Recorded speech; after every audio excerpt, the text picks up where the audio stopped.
Hello guys, అందరికీ good morning అన్నమాట. ఇవాళ వచ్చరికి సండే. నేనైతే విజయవాడ దుర్గమ్మ టెంపుల్కి వెళ్తున్నా.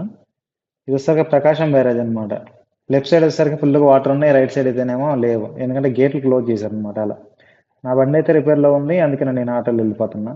దూరంగా అక్కడ అందరూ స్నానం చేస్తూ ఉన్నారు, వచ్చిన భక్తులు. ఇక్కడ స్నానం చేసేసి అటు నుంచి అటు టెంపుల్కి వెళ్ళిపోతారు అనమాట. ట్రాఫిక్ అయితే మాత్రం మరీ దారుణంగా ఉంది. సండే అయ్యేసరికి జనం ఎక్కువ రావడం వల్ల ఏదో చిన్నగా అట్ట వెళ్ళిపోతా ఉన్నాం. మినిమం ఒక 10 మినిట్స్ అయితే పట్టింది ఇది బ్రిడ్జ్ దాటడానికి. అలా ఇప్పుడే ఆటో దిగేసాను. ఇక్కడ నుంచి లొకేషన్ అయితే మాత్రం బాగుంటుంది అనమాట. పైన టెంపుల్ ఉంటుంది, చిన్న నడుచుకుంటూ వెళ్ళాలి ఇక్కడ నుంచి. లాస్ట్ టైం అయితే బైక్ వేసుకుని వచ్చినప్పుడు, నేను ఇప్పుడు రెండోసారి రావడం, అంటే అంతకుముందు వచ్చాను చాలాసార్లు. ఫస్ట్లో సరికి ఏం జరిగిందంటే బైక్ వేసుకుని వచ్చాను, చెప్పులు బైక్ పక్కన ఆపా, క్రాక్స్ అవి ఎవరో దొబ్బుకొని వెళ్ళిపోయారు అనమాట. అందుకని మీరు మ్యాక్స్ కౌంటర్లు ఉంటాయి ఇక్కడ చెప్పులు పెట్టుకోవడానికి. ఎంత 5 రూపీస్ తీసుకుంటాడు అంతే ఈ చెప్పులు కౌంటర్. కిందకు వచ్చిన తర్వాత మాత్రం లొకేషన్ అయితే మాత్రం భలే ఉందన్నమాట. ఇది వచ్చేసరికి లెఫ్ట్ సైడ్ వాటర్ మొత్తం ఉంది. పోయినసారి ఇక్కడ వరదలు వచ్చేసి మొత్తం పొంగిపోయింది అనమాట. ఇప్పుడు చూడండి ఎంత ప్రశాంతంగా ఉందో. దర్శనం అయితే అయిపోయింది, వచ్చాను. మళ్ళీ ఆటో ఎక్కేసాను, చిన్నగా బయలుదేరుతా ఉన్నాను. ఇందాకైతే మీకు లెఫ్ట్ సైడ్ చూపించాను కదా వాటర్ ఉన్నాయి అని చెప్పేసి అని, ఇదేమో రైట్ సైడ్.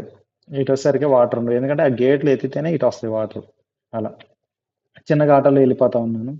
అట్నుంచి అటు మా బావ దగ్గర బండి తీసేసుకొని అక్కయ్య ఫిష్ వండిందంటే తిందామని చెప్పేసి అని వెళ్ళా, సండే కాబట్టి. కాకపోతే ఇక్కడ మరి ట్విస్ట్ ఏంటంటే, ఈ డొక్కు ఊర్లో గేట్ వేస్తారు, రైల్వే గేట్ అన్నమాట. ఈ గేట్ వేసారంటే మినిమం అది 10 నిమిషాలు అవ్వచ్చు, లేకపోతే అరగంట అవ్వచ్చు అనమాట. తెరవరు. ఒక ట్రైన్ వచ్చింది, ఆ ట్రైన్ వచ్చిన తర్వాత మ్యాక్స్ తెరవాలి, కాబట్టి ఇక్కడ తెరవరు అనమాట. ఒక ట్రైన్ వచ్చింది, అది పోద్ది, పోయిన తర్వాత మళ్ళీ ఇంకొక ట్రైన్ వచ్చింది, అది కూడా పోద్ది. అప్పుడప్పుడు లేదు, ఇంకొక ట్రైన్ కూడా వచ్చింది అనమాట. అది పోయిన తర్వాత కానీ తెరవరు అనమాట. అలా ఇంకో ఇప్పుడు ఒక ట్రైన్ వచ్చింది, ఇది వెళ్ళిపోద్ది అనమాట. ఇది వెళ్ళిపోయిన తర్వాత లేదు, ఇంకొక ట్రైన్ వచ్చింది. ఇదిగోండి ఈ ట్రైన్, ఇది రెండో ట్రైన్, ఇది కూడా వచ్చింది, ఇది పోయింది. ఇది పోయిన తర్వాత అప్పుడు తెలిసాడు వాడు. అప్పుడు ఇంకా మనం చిన్నగా వెళ్ళిపోయాం అనమాట. ఇగో బండి అయితే ఇక్కడ పార్క్ చేశాను. మధ్యలో పార్కులు వచ్చింది నాకు, అది ఆన్లైన్లో పెట్టాను. ఇది పెద్ద స్కామ్ అనమాట. దొంగన కొడుకులు మోసం చేసేసారు. ఇగో ఈడు మా వాడు వచ్చాడు అనమాట, అల్లుడు గాడు. పిలవగానే ఆడు ఆ బాక్స్ తీసుకుంది అనమాట. ఆడిని వచ్చి ఇక్కడ ప్రసాదం ఉందిరా తీసుకోరా అంటే, అదేంటి అదేంటి అని చెప్పి దాన్ని అడుగుతా ఉండు చెత్తనాయలు గాడు. దీంట్లో అయితే మాత్రం మనం 100 రూపీస్కి ఒక 6 లడ్లను ఒక పులిహార ప్యాకెట్ తెచ్చాను. ఆ మధ్యలో డోరా వన్ బొమ్మ ఉంది చూసావా, అదైతే నా దగ్గరే ఉండే. దాన్ని కావాలంటే నేను తీసుకొచ్చాను. ఇదిగో ఇంక ఇది ఎత్తుకుని తిరుగుతా ఉంది. ఈ బొమ్మని ఇంక అసలు వదిలిపెట్టట్లే, ట్యాంగల్ని. అలా ఉంది. ఇంక ఈలోపు మా అక్క అయితే మాత్రం ఈ ఫిష్ కర్రీ అనో రైస్ తీసుకొచ్చింది. ఫిష్ అయితే మాత్రం సూపర్గా ఉండింది, అసలు మామూలు లేదు. ఇప్పుడు దాదాపు నేను 3 అవుతుంది టైం, పొద్దున్న నుంచి అసలు ఏం తినలేదు. ఇంక ఇది లాగిచ్చేద్దాంలే అని చెప్పేసి అని కూర్చున్నాను. గుడి అయిపోయిన తర్వాత చికెన్ కానీ ఫిష్ కానీ ఏదైనా తినొచ్చంట, తినేసి మాత్రం గుడికి వెళ్ళకూడదంట. సో అయిపోయిన తర్వాత తింటున్నాను. ఓకేనా గాయ్.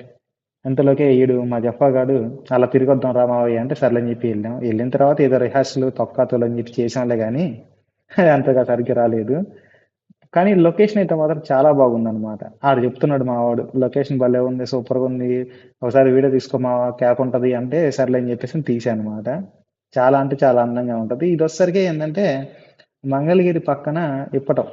ఇప్పటం నుంచి వడ్డేశ్వరం వడ్లపూడం రెండు ఒకేలాగా ఉంటాయి. చాలా కన్ఫ్యూజ్ అవుతాం మనం.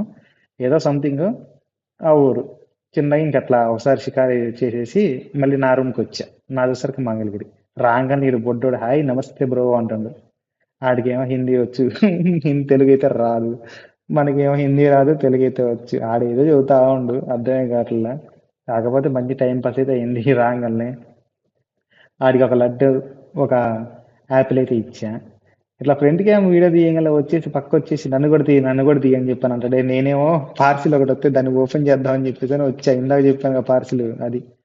ఆడది ఈడొచ్చేసి లేదు, ఇంకా అయ్యి వీడియో వీడియో అని చెప్పేసి అని ఎగురుతా ఉండు. కాకపోతే పార్సిల్ ఏం చెప్పానుగా, ఇగో ఇదే పార్సిల్. ఇది వచ్చరికి ఏంటంటే నేను క్రాక్స్ అని చెప్పేసి అని దాని మీద, అంటే డూప్లికేట్ ఫస్ట్ కాపీ.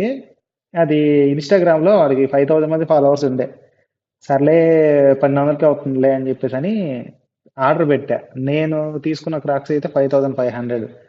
అంత కాస్ట్లీ ఎందుకులే మనకి, చీప్లో అవుతుందిలే అని చెప్పి పెట్టా. పెడితే ఆడు దొంగ నా కొడుకు 200 కొట్టించుకున్నాడు ముందలే. ఏది ఈ కొరియర్ సంథింగ్ ఏదో అని, అదే అక్కడి నుంచి ఇక్కడికి పార్సిల్ అని. సర్లే అని చెప్పి కొట్టే ఇక్కడికి వచ్చిన తర్వాత ఒక 1000 రూపాయలు కొట్టే మొత్తం 1200 అయ్యి ఆ రోడ్డు మీదే తీద్దామని చెప్పేసి అని అనుకుని కూడా ఇంకెందుకులే రూమ్కి వెళ్ళి తీసుకోవచ్చులే అని అనుకున్నాను. ఎందుకంటే వీడు దొంగనా కొడుకు అని చెప్పి నాకు తెలియదు కదా. లేకపోతే రోడ్డు మీద తీస్తే అయిపోయేదే. తీరా ఏముంది, పార్సల్ తీసిన తర్వాత వరస్ట్ అదేదో దొక్కుది. నేను చెప్పినది మోడల్ వేరు, ఇక్కడ వచ్చిన మోడల్ వేరు అనమాట. దానిపైన వచ్చేసరికి క్రాక్స్ అని చెప్పేసి అని బ్యాక్ అను ఫ్రంట్ లోగో ఉంది చూడండి. అది కాక ఆ మోడల్ వేరు చూసారా. ఆ మోడల్ క్రాక్స్ ఎక్కడ ఈ ఎక్కడ ఆడు అంత కొజ్జా కొడుకు అని మాత్రం అనుకోలే ఆన్లైన్ వాడు. మళ్ళీ వాడికి 5000 మంది ఫాలోవర్స్, మరి ఆ నుంచి వచ్చారు మొత్తం ఫేక్ ఏం. ఆ మోడల్ కి ఈ డొక్కు మోడల్ చూడండి ఎంత డిఫరెంట్ ఉందో. మళ్ళీ ఇది క్రాక్స్ కూడా కాదు, ఏదో డొక్కు కంపెనీ, దీనికి 1200 దెబ్బాడు వాడు. సర్లే అని చెప్పేసి అని వాట్సాప్ చాట్ చూపిస్తాను, ఒక నిమిషం చూడండి. ఇదిగో ఇది వాట్సాప్ చాట్ అన్నమాట. దీంట్లో వచ్చేసరికి ఫస్ట్ అది పెట్టా, అది నాకు కావాలి అన్న. ఆడింది ముందల అమౌంట్ కావాలి ఎంత కొట్టండి అంటే, సరే నా దగ్గర డబ్బులు ఉన్నాయి కాడితే ఏంటంటే ఆన్లైన్ నేను ఎప్పుడు నమ్మను అంటే, లేదు బ్రో చాలా బెటర్, మాది అందరిలా కాదు, చూసి అందరి ఫీడ్బ్యాక్లు ఉంటే చూడండి, చూసిన తర్వాత ఆర్డర్ పెట్టండి పెట్టా. తీరా చూస్తే ఏముంది, వేరేది వచ్చి ఈ డొక్కది వచ్చింది అనమాట. తీరా చూస్తే ఏం చేస్తాం, ఆడికి పెట్టి చెప్పా, అరే ఇది కాదురా బాబు, అది సైజు కూడా కరెక్ట్గా రాలేదు, రిటర్న్ పెట్టరా బాబు అంటే ఆడ రిప్లై కూడా ఇట్లా. మరి ఏం చేయాలా ఇప్పుడు, ఈ 1200 బొక్క ఎలా, నాకు అదే అర్థం కాదు. ఏమో ఇంత వేస్ట్ నా కొడుకులు ఎలా ఉన్నారనేదే నాకు అర్థం కావట్లేదు. సర్లే అది అందరితో పోతే పోయిందిలే కానీ వదిలినొకండి. పార్సిల్ పెట్టినప్పుడు చెప్పా నేను ఆన్లైన్ అసలు నమ్మను బాబు అని.